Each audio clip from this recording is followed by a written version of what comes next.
সবেতেই তো দুর্নীতি। আমাকে তোমরা যদি এখানে রিভলভারও ঠেকাও, আমাকে তোমার বলাতেই পারবে না যে মমতাদি একটা টাকা নিয়েছে। আমি বলবো না। কিন্তু মমতাদির থেকে দুর্নীতিগ্রস্ত লোক কেউ নেই পৃথিবীতে। পৃথিবীতে। নিউজ 16 ভারত, রাজনীতির অন্তরালে সত্যের সন্ধানে। মমতাদির কি এতটাই খারাপ অবস্থা হলো যে মমতাদিকে খবরে ভেসে থাকার জন্য মমতাদি আসলে থই পাচ্ছেন না। কারণ শুভেন্দু অধিকারী এত ছয় মারছেন, এত গোল করছেন যে মমতাদি কোনো কিছুতেই আর খবরে আসতে পারছে না। কখনো সবুজ মোমবাতি নিয়ে, কখনো কাউকে থাপ্পড় মেরে, কখনো স্কুটিতে চাপছেন অথচ হেলমেট পরছেন। মমতাদির শুভবুদ্ধির উদয় হোক। এছাড়া আমি আর কি বলবো। মমতাদি তো কখনো হারতে শেখেনি। এইটা এইটা না, তিনি একবার নন্দীগ্রামেও পরাজিত হয়েছেন এই শুভেন্দু অধিকারীর কাছে। মমতাদি শুভেন্দু ফোবিয়াতে ভুগছেন। শুভেন্দু অধিকারী যে তার ঘাড়ের কাছে নিঃশ্বাস ফেলছেন এবং প্রতিনিয়ত নিঃশ্বাস ফেলতে থাকবেন, তিনি যে আর কোনোদিনই খবরের শিরোনামে আসতে পারবেন এটা উনি মেনে নিন। মমতাদিকে তো আর কেউ নেবে না, না বাম না কংগ্রেস। মমতাদিকে ওই ককরোচদেরই খুঁজতে হবে। ককরোচে যেমন লাঠি মেরে মেরে আমরা তারাই ঘর থেকে বাস স্প্রে করে দিই, ককরোচরা সব চলে যায়। মমতাদি, বাংলার মানুষ মমতাদিকে স্প্রে করে দিচ্ছে, মমতাদি চলে গেছে বাংলা থেকে। কেউ নেই, কেউ নেই। মমতাদি নিজেই সত্যটা মেনে নিতে পারছেন না। নেই তো যে বলবো দিদি তোমার সঙ্গে এখন কেউ নেই, তুমি এই চরম সত্যটা মেনে নাও। খারাপ ব্যবহার করলেন 21শে জুলাই তো। কল্যাণদা কিন্তু প্রথম দিনের তৃণমূল, আর কল্যাণদা কিন্তু দিদি যবে যুব কংগ্রেসের সভানেত্রী 1990 সালের 20শে আগস্ট রাজীব গান্ধী দিদিকে সভানেত্রী করলেন যুব কংগ্রেসে। কল্যাণদা তখন দিদিকে, কল্যাণদা প্রথম থেকেই তো লিগাল এডটা দেন। কল্যাণদা বললেন, দিদি এরকম অনেক মানুষ আসেন আমাদের কাছে যারা লিগালি করেন, মানে লিগাল সাহায্য চান। তখন দিদি বললেন, কল্যাণ তুমি একটা লিগাল এড খোলো। তখন বললেন যে কোথায় বসবা? দিদি বললেন আমার ঘরে, আমার মানে অফিসে।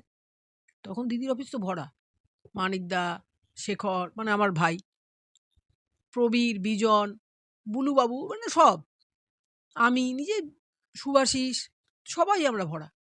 কল্যাণদা তখন কিন্তু রোববার দিন বেলা 12টার সময় লিগাল এড দিতেন। লিগাল এডে কিছু ছিল না, কি বলে দরকার, মানে দরকার ছিল না। কল্যাণদা বললেন, দিদি আমি কিন্তু লিগাল এড দিয়ে খুব খুশি। দিদি বললেন, তাহলে তুমি লিগাল এড দাও। কল্যাণদা, সৌমিত্রদা, বিদ্যুৎদা, রাধাকান্তদা, সবাইকে নিয়ে কল্যাণদা আসলেন। কল্যাণদা ইজ এ লিডার। দিদি তো ওপেন করে নেচার। কল্যাণদাও তো ছাড়েননি। কল্যাণদা বললেন, আপনার সঙ্গে তখন কেউ নেই, আমি একা আপনার সঙ্গে ঘুরি। কল্যাণদাও ছাড়ার পাত্র নন। সবেতেই তো দুর্নীতি। আমাকে তোমরা যদি এখানে রিভলভারও ঠেকাও, আমাকে তোমার বলাতেই পারবে না যে মমতাদি একটা টাকা নিয়েছে। আমি বলবো না। কিন্তু মমতাদির থেকে দুর্নীতিগ্রস্ত লোক কেউ নেই পৃথিবীতে। পৃথিবীতে। মমতাদি হেন জায়গা নেই যে মমতাদি দুর্নীতি করেন। হ্যাঁ নিশ্চয়ই, সে আমি বলতে পারবো না। আমি তো বললাম যে এখানে যদি তোমরা আমাকে রিভলভার ঠেকাও, আমি বলতে পারবো না যে মমতাদি কোনোদিন হাতে করে একটা টাকাও নেন। তিনি তার থেকে দুর্নীতিগ্রস্ত লোক কেউ নেই। অর্বাচীন কথাবার্তা। অভিষেক বন্দ্যোপাধ্যায় জানেন যে তার দল আর কোনোদিনও ফিরে আসতে পারবে না। তাকে তারও খবরে ভেসে থাকার একটা ইচ্ছে।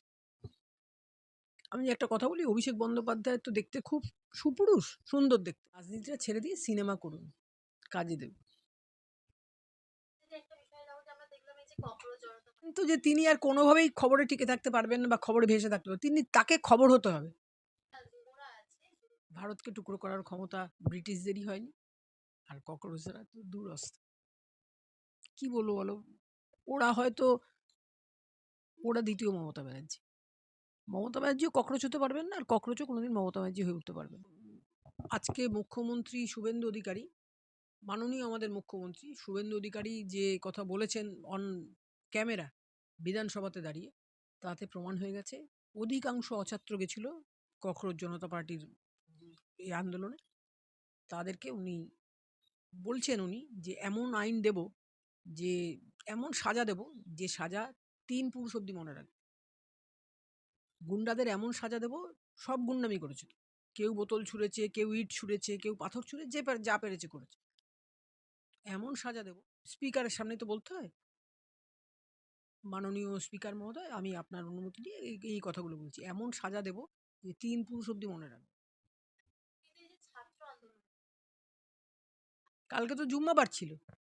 আর ইভেন আমি জানি, মমতাদি জানেন, শুভেন্দু অধিকারী জানেন, সব আমরা লোকেরা জানি যে শুক্রবার মুসলমান ভাইদের একটা পবিত্র বার। শুক্রবারই কেন করা হলো? আর গতকাল তো উল্টো রথ ছিল, উল্টো রথের দিনই কেন করা হলো? হিন্দু মুসলমান দুজনেই যেন খেপে যায়। এটা একদম আমি সাপোর্ট করছি না। নিশ্চয়ই গুন্ডামি যারা করেছেন তারা তো সাজা পাবেনই। ইভেন মহিলাদের যারা হ্যাকেল করেছে, আমি তো একজন মহিলা, আমি একজন বাচ্চার মেয়ের মা, আমি মহিলাদের এটা মানে হ্যাকেল করাটা আমি কোনোভাবেই সাপোর্ট করতে পারি না। নিউজ 16 ভারত, রাজনীতির অন্তরালে সত্যের সন্ধানে।